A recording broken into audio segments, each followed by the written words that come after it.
Bitawan mo ako! Kunin mo na lahat ng pera ko! Huwag mo lang akong saktan! Wala ka nang magagawa. Akin ka.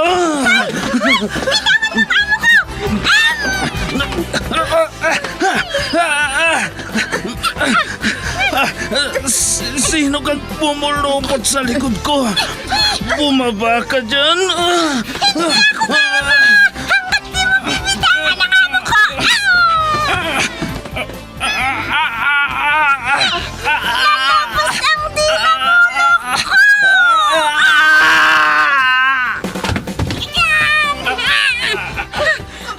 Ayan! Natumba na siya, madam! Salamat, Pepita! Salamat! Super Pipita, ang balikbayan na OFW, survivor mula Iraq, palaban sa hirap at nakahandang magsakripisyo sa ikabubuti ng karamihan, kabilang sa mga naturingang bagong bayani ng bansa. Super Pipita, isang dula na kung saan inyong mapapakinggan ang iba't ibang pakikipagsapalaran ng isang OFW. Super Pipita, mula sa Lovelet Artist and Talent Center Drama Productions, handog sa inyo ng #1 and most trusted radio network in the country, Bombo Radio Philippines. Basta Radio Bombo.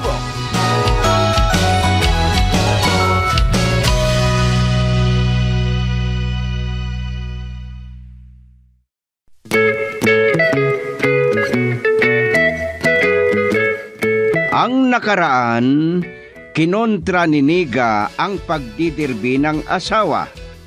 Kinaumagahan, napansin ng kanyang ama na malungkot ang anak.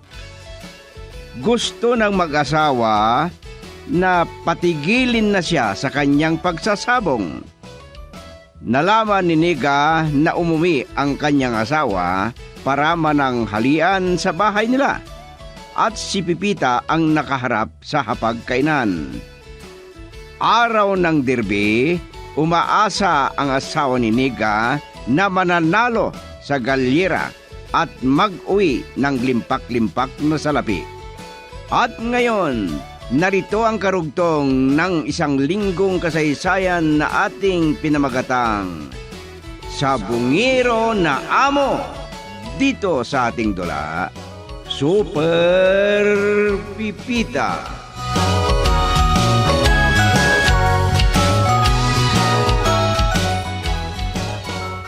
Diretso ni Sir sa kanyang pagbubusina. Nasira kaya ang busina kanyang kotse? Bubuksan ko na nga. Oh, Sir! Nandyan na! Sandali lang po! Ay. Ang tagal mo namang magbukas ng gate. Sinisigawan mo ba ako? Ha? Andyan na si Ma'am. Galit na papalapit.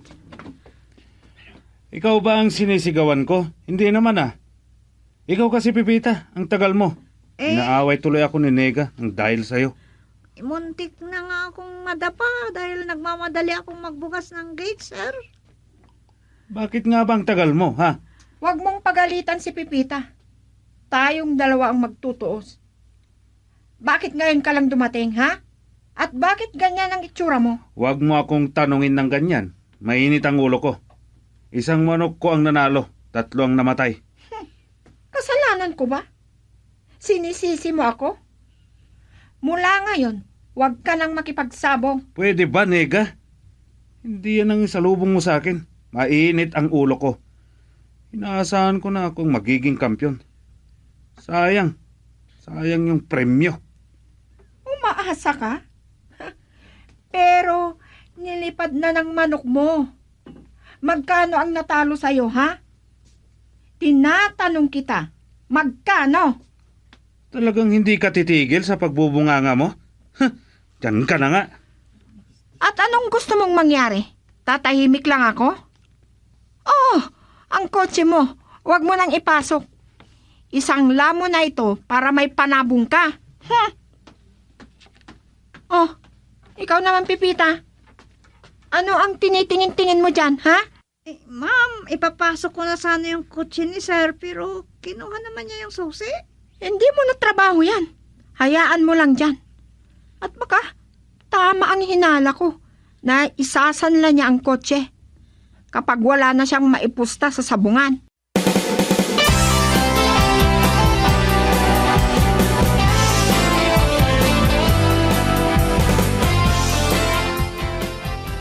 Kakalungkot. Malaking halaga ang natalo sa akin sa galyera. Mahigit kalahating milyon. Pati yung mga nabili kong mahal na manok, natalo din. Bakit dito ka humiga? Sa kwarto namin ng mami mo. Ay, nabibingyan ako na nakakarinig ng radyo, Daddy. Si Pipita lang naman ang alam kong nakikinig ng drama sa radyo. Sinega ang sinasabi kong radyo, Daddy. Naka-loudspeaker pa. Hindi mo masisisi ang asawa mo. Panahon na siguro para itigil mo ang pagsasabong. Puyat ako, Daddy. Gusto kong matulog. Doon muna kayo sa kwarto ni Pipita.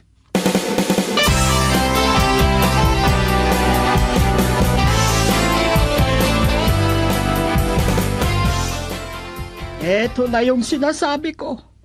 Walang yumayaman sa sugal. Talagang walang yumayaman. Palagay ko, Marcia, na hindi matatapos-tapos ang World War III. Ano? World War III? Bakit? Meron ba? Inuulit mo lang sinabi ko. Nagulat lang ako sa sinabi mo. Ang ibig kong sabihin, ang pag-aaway ng mag-asawa. Paano hindi iinit ang ulo ng ating anak? Malaking halaga ang natalo sa kanya. Biruin mo yun. Kaya pala sa kwarto natin siya natulog.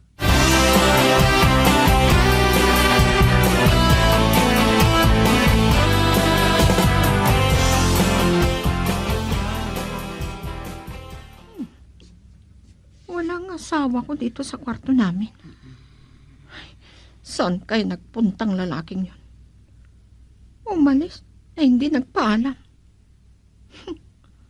Kaya pala iniwan ang kotse sa labas. May palak palang aalis. Pipita! Nandiyan na po, madam! Bilisan mo! Opo, madam! Naku, talagang pinapainit ang ulo ko ng lalaking yun. Baka hindi lang sugal ang kanyang bisyo. Madam, bakit po? Nakita mo bang lumabas ang asawa ko? Hindi po siya lumabas, madam. Nakita ko siyang pumasok sa kwarto ng mami at daddy ninyo. Ano? Puntahan mo siya doon at palabasin mo. Huh? Huwag kang magpapakita hanggat hindi mo siya kasamang lumabas. Kung hindi, pati ikaw, kakalbuhin ko din.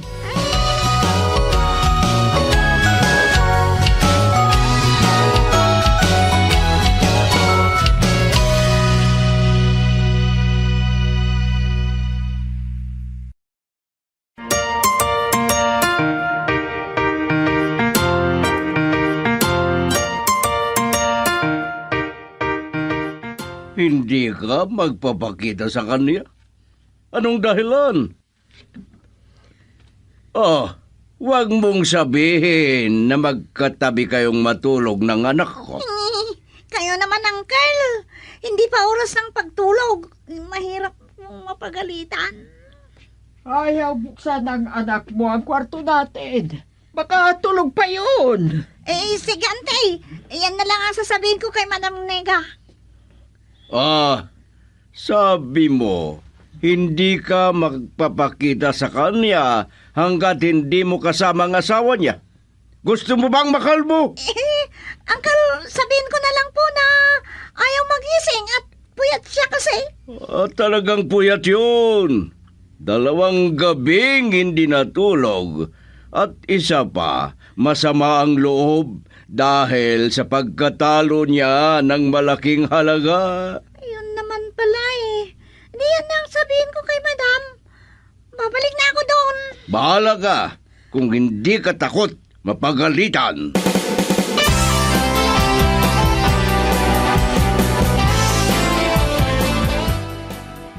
Nasaan ang magaling kong asawa, Mami? Matagal namin siyang kinakatok. Sa kwarto namin ng daddy mo. Walang sumasagot. Marahil mahimbing ang kanyang tulog at ayaw maistorbo. Bukas mo na lang siya kausapin. Mas mabuti pa. Naku, ang lalaking yun talaga, oo. Kausapin mo siya ng masinsinan. Hindi ganyan. Hindi pwede, Mami. Habaan mo ang iyong pasensya. Paano kayo magkaintindihan kung init ng ulo ang pinapairal mo? Sige, maiwan mo na kita dito. Tutulungan ko si Pipita sa kusina. Sabihin niyo kay Pipita, huwag niya akong istorbohin. Ayaw kong kumain. Lalabas na lang ako kapag gutom na ako. Relax ka lang kasi, nega. Paano ako magre-relax? Hindi ako matatahimik hanggat hindi ko nailalabas ang sama ng loob ko sa anak niyo. Ano? Sige na, Mami. Iwan niyo na ako dito.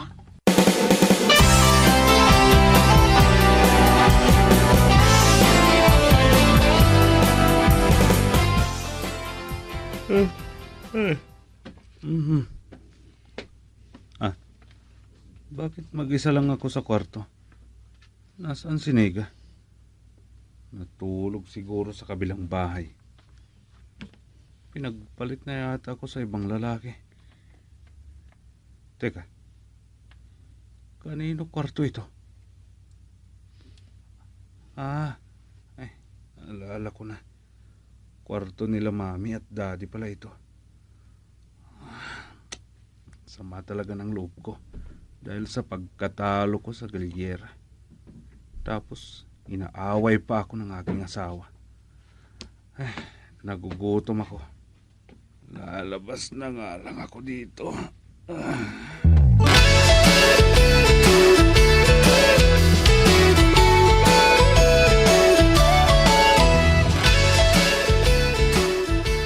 Madam! Wala yung kutsi ni sir sa garahe. Ang walang niyang lalaki. Umaga, pinapainit ang ulo ko. Hindi mo ba napansin kung lumabas? Baka madaling araw pa lang umalis na siya. Kaya hindi natin namalayan ang kanyang pag-alis. Di ba madaling araw pa lang, Pipita? Gising ka na? Pasado alas 4 ng madaling araw ako nagising. Pero may nakita akong pinagkainan sa kusina. Hinugasan ko naman lahat ang pinggan kagabi. Hindi man lang iniligpit ang pinagkainan. Hayaan mo, nega. Kakausapin namin ng daddy mo ang asawa mo. Kinakampihan niyo siya palagi. Kaya yan, hindi magtanda.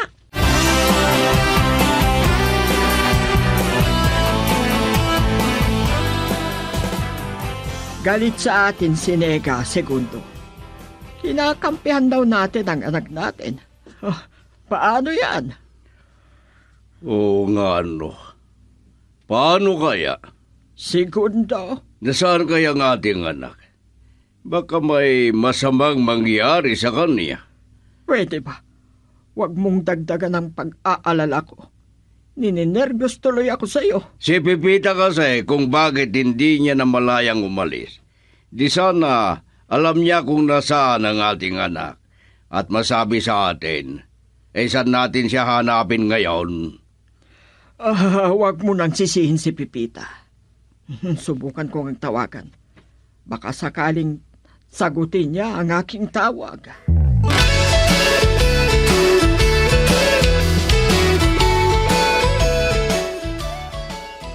Hindi ko na nga sinagot ang tawag niya sa akin. Nag-text pa. Nag-message pa. Hindi ko pa nabawi ang puyat ko.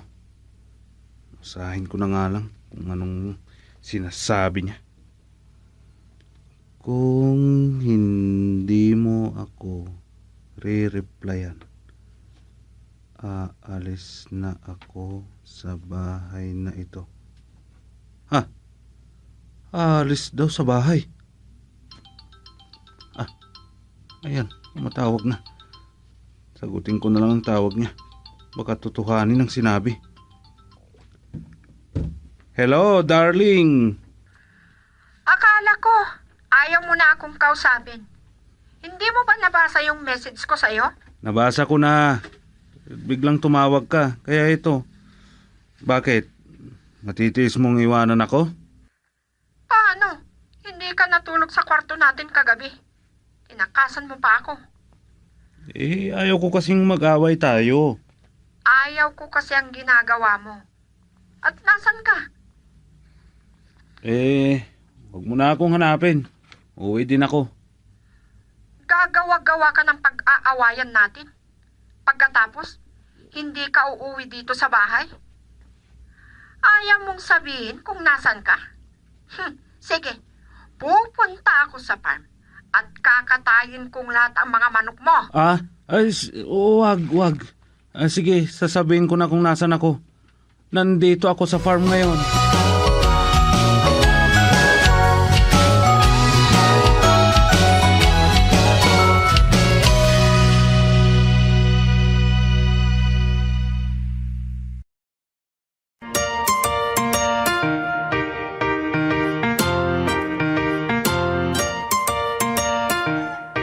Kung hindi ko pa sinabing pupunta ako dito sa farm at kakatayin ko ang mga manok mo, hindi mo pa sasabihin kung nasan ka. Sayang naman kasi kapag kinatay mo ang mga manok ko. Mahal ang mga yan. Wala akong pakialam. Ang importante, mailabas ko ang init ng ulo ko sa'yo. Anong gagawin mo? Ano?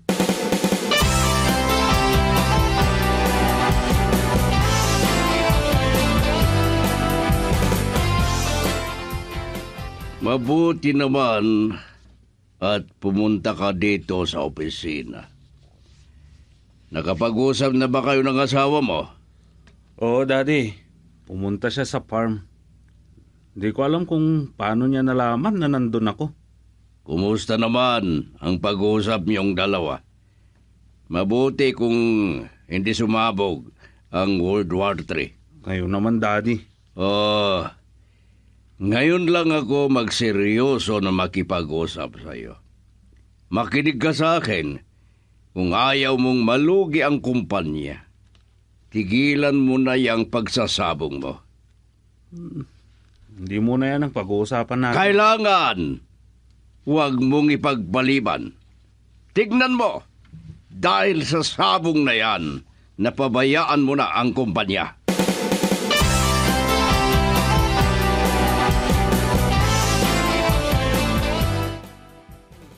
Malaki pala ang problema sa kumpanya.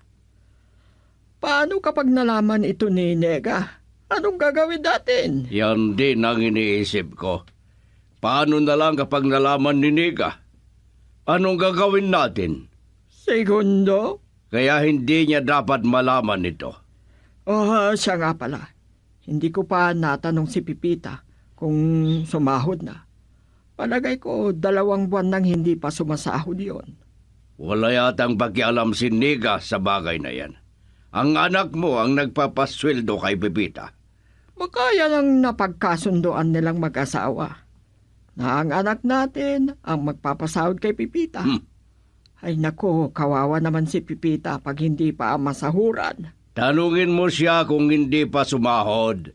Kahit ako na lang ang magpasahod sa kanya. May pera ka?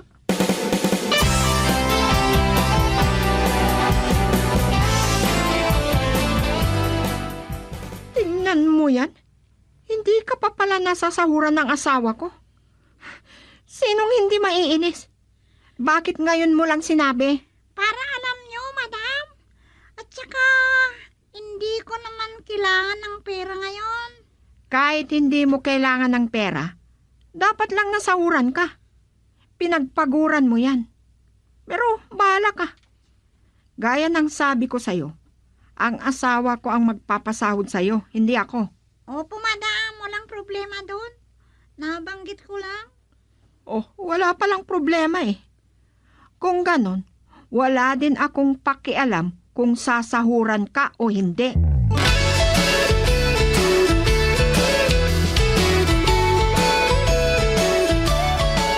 Napakaprangka talagang magsalita ang negang yon. Hindi niya iniisip kung masasaktan ng tao na kausap niya. Hayaan nyo na lang, sir. Hmm, Naintindihan ko naman siya, sir. Hayaan nyo na lang siya, sir. salamat naman kung ganon. Pero talagang walang anuman. Oo, walang problema. Huwag niyong stressin ang sarili niyo. Sinabi mo yan na walang anuman. Okay lang sa'yo kahit wala ka pang sahod. Ay kung ganon, utang muna, ha? Huwag kang mag-alala. Sasahuran din kita. Magaling! Uutangin mo ang sahod ni Pipita? Pwede ba yon? Wala kang ipapasweldo sa kanya. Paano kasi? Lugi na ang negosyo dahil dyan sa kasasabong mo. Nega, ikaw naman. Bakit mo ako pinahiya sa harap ni Pipita? Akala mo hindi ko alam? Inililihim pa ng mga magulang mo sa akin. Pero alam ko na ang totoo. Kaya iiwanan na kita. At ikaw naman, Pipita, magbalot-balot ka na. Kasi walang ipasasahod sa'yo ang amo mo na sabungero.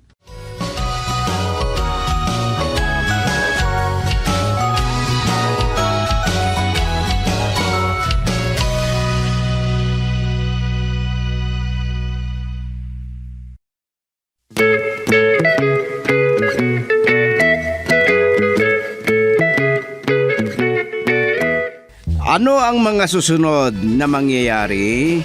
Mga kaibigan, pakinggan bukas ang karugtong ng isang linggong kasaysayan na ating pinamagatang Sabungero na Amo. Dito sa ating dula, Super Pipita. Isinulat para sa radyo ni Delfin Dumayas at sa direksyon Lete Astudillo Aquino. Handog sa inyo ng number 1 and most trusted radio network in the country, Bombo Radio Philippines. Basta Radio. Bombo!